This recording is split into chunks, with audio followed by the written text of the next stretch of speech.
Hey Puyi, not Joe, because Joe isn't making this one, is he? No, it's for Joe's birthday.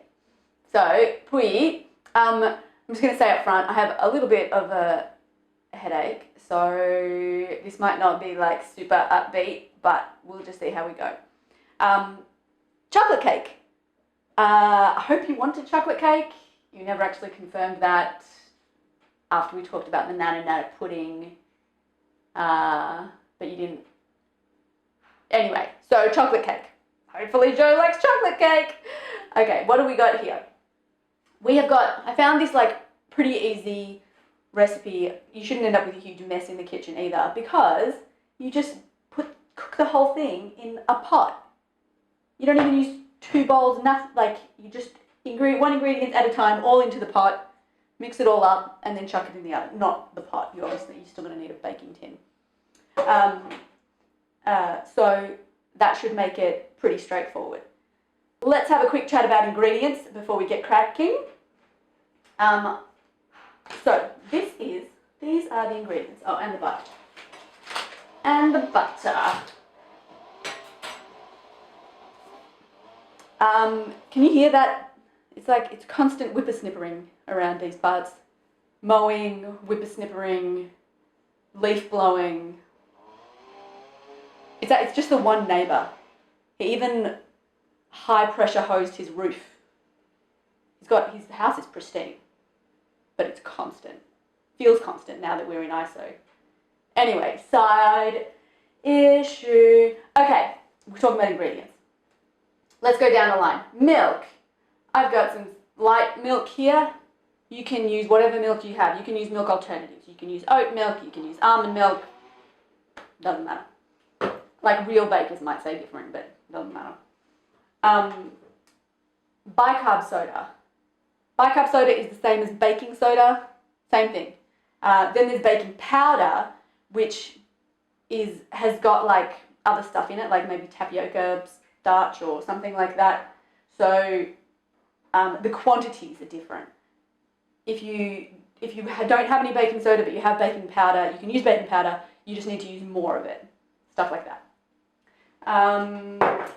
Sugar. I like a not super refined sugar. This one is evaporated organic cane sugar. There's also other things like rapadura or coconut sugar, palm sugar. Because even like brown sugar, from what I understand, it's really just like super processed all the way down to white sugar, and then they pour the molasses back in. So it's no better for you really than white sugar. This is what I understand. I don't know.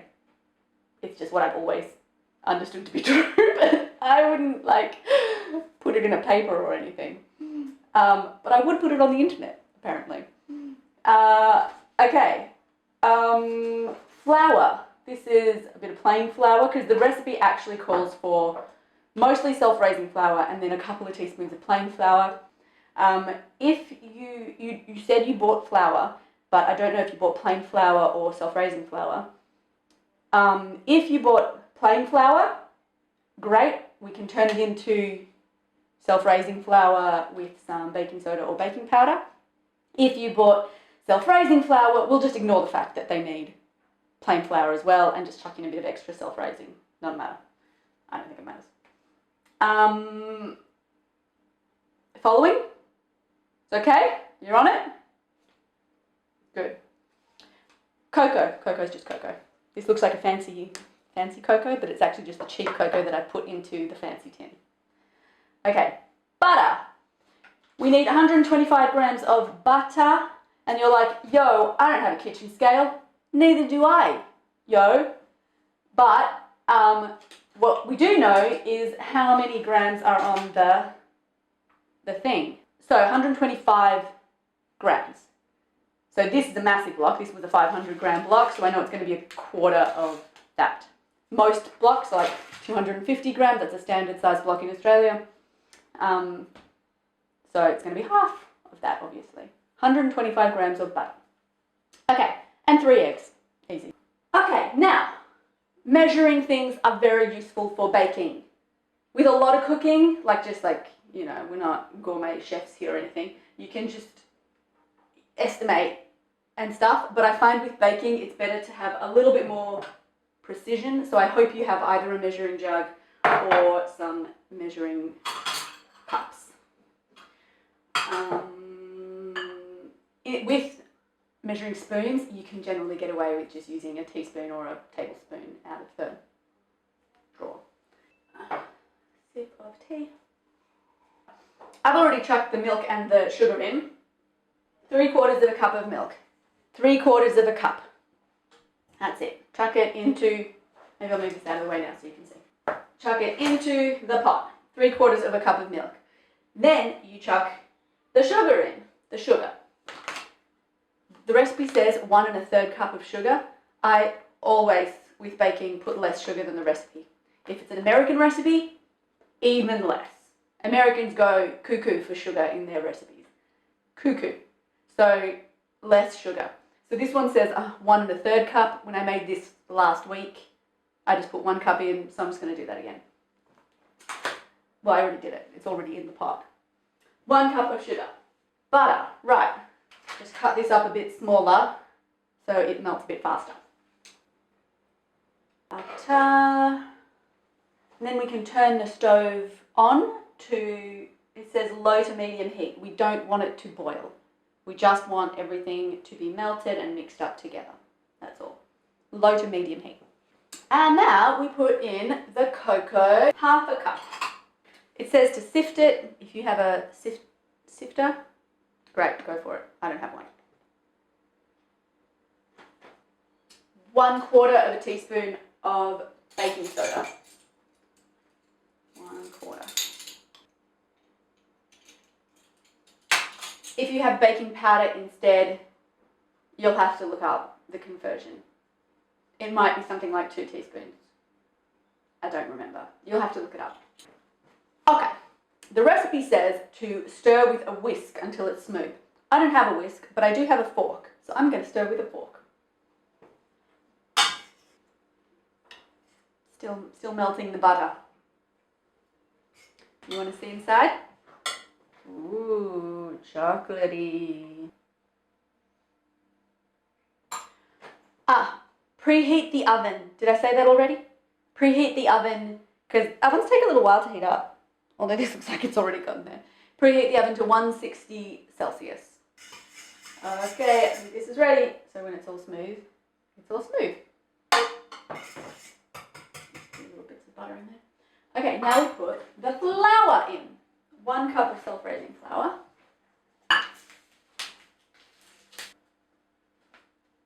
Okay, now don't just chuck it all in. Did you chuck it all in? Don't chuck it all in, just chuck half. Just chuck half in for now. We're going to stir it in gradually. Get your fork. Oh, turn off the stove. Move this away. The flour, you're supposed to actually let it cool for a minute before you do it, but I didn't do that. It's 2 tablespoons of plain flour. I'm just going to chuck them both in. Whatever. 1, 2. La la la la, whisk it in. It should be getting a little bit thicker now, because that's what flour does. Alright, let's put the rest of the self-raising flour in. Again, if you have a sieve, use the sieve. I don't have one. Alright, now we can let that sit for a second. And we are going to use a second bowl. I lied, but just a little bowl. It won't be much mess. We're just going to crack these in and whisk them. That's all.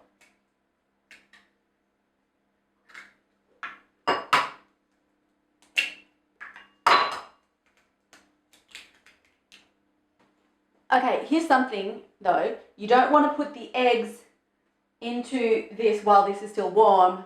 Well, while it's too warm, because it will cook the eggs. You know, you don't want to have like boiled, poached egg in your cake. That'll do.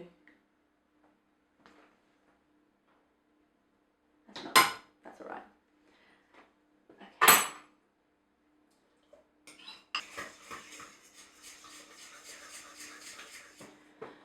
Okay, so here's something fun. the camera stopped recording then, like just at that last, while I was stirring, the camera stopped recording because I didn't realize it only records for 20 minutes. Okay, so that was basically it. The eggs were the last thing that went in, mixed it in, that's the whole recipe. But then you needed to think about cake tins. So, I don't know what kind of cake tins you have.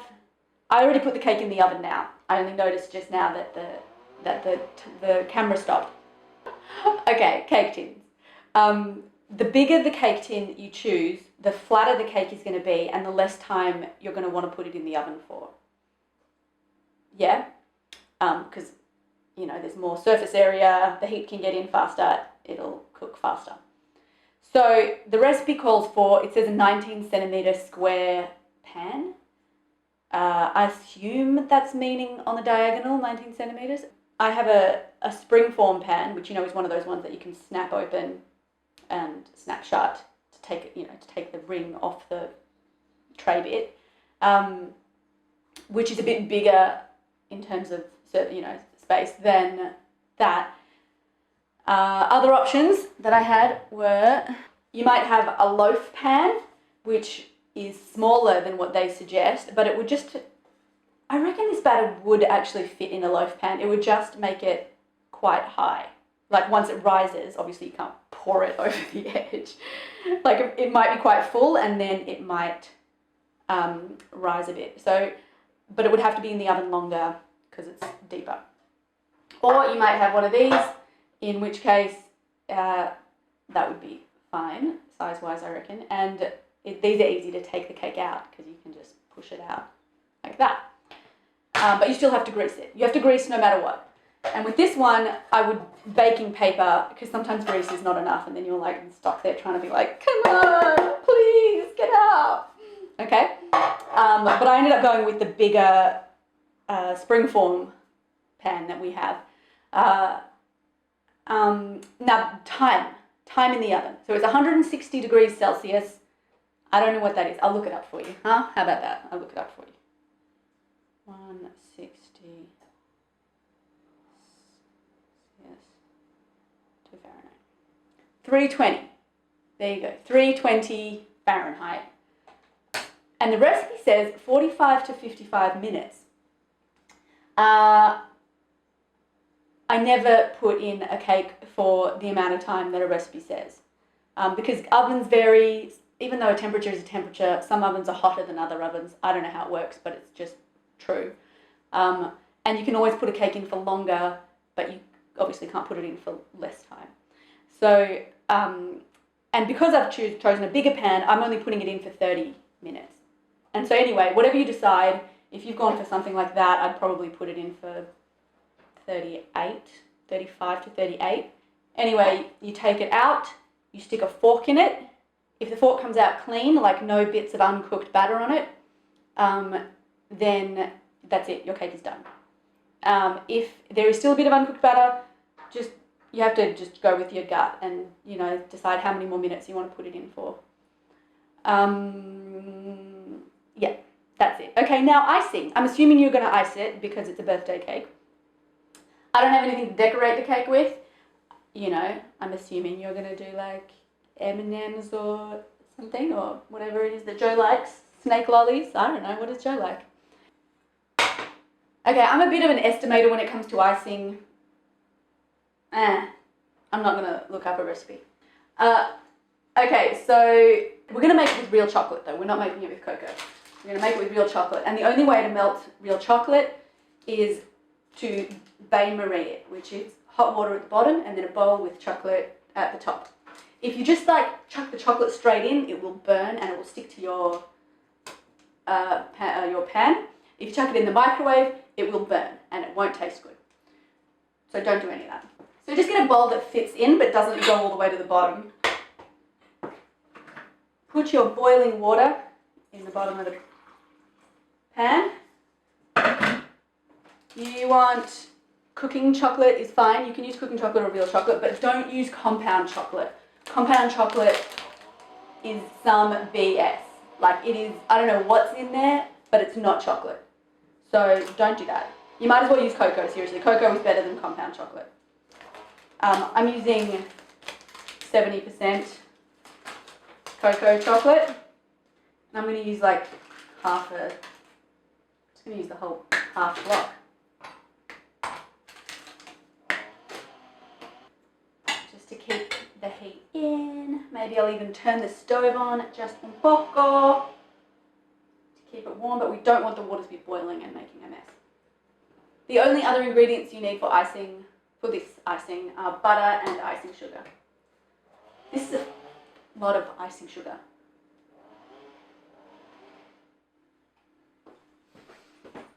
Alright, we're back. This is what the melted chocolate looks like now. Pretty good. Okay, we can turn this off. And now we just put a bit of butter and a bit of icing sugar. Again, if you have a sieve, then sieve the icing sugar. And it's going to just be to taste and to texture. Just go with your gut. I'm going to go with 2 tablespoons. Now the butter has to be soft. It doesn't have to be fully melted. In fact, probably better if it isn't. But you won't be able to mix it in if it's like hard from the fridge. So just make sure you've left it out.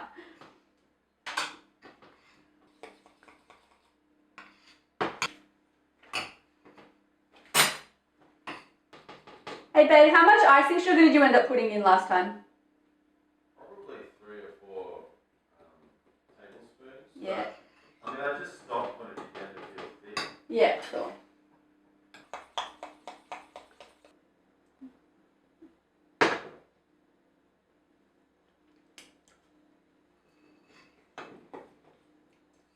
I think that's pretty good. I'm going to roll with that. Alright, this has got 5 minutes left, the oven. So, don't ice it as soon as it comes out of the oven. Let it sit for at least half an hour. You want it to be pretty much cool when you take it out of the tin, and because if you put the icing on while it's hot, the icing will just melt, and that's not what you want. Okay, I figured we'd do the little fork test so I could show you what a clean fork looks like. Okay. When you see that, that's okay. Just stick it in. Pretty good. Stick it in a few places. I think we're good. So I'll just let that sit for like 5. Yeah, and then maybe we'll take this off so it can cool a bit faster. Alright, it's been a few minutes and I was about to take the ring off the cake just without the camera rolling, but then I thought, let's just in case, I'm going to do this for Puyi. So if you just go snap open and the edges of the cake are actually stuck to the tin a little bit, you could split the cake. So just grab a butter knife or something and just run it around the outside of the cake first. That's all. And then you can open it. Voila! And in fact, I'm going to do this because I want to get rid of the paper. So I'll flip this way.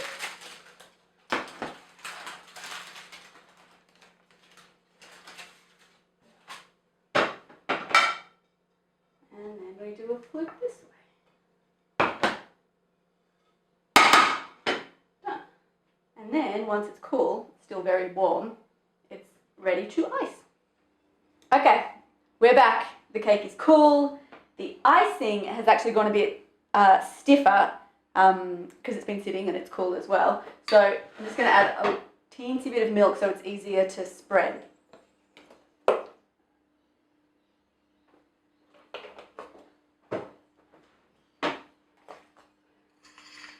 Okay.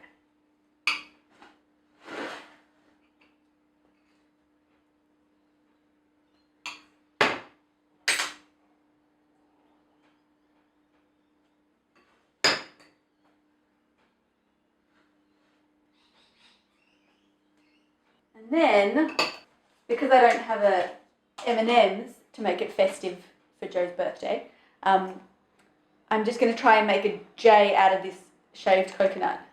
J for Joe. That'll do. Happy birthday, Joe!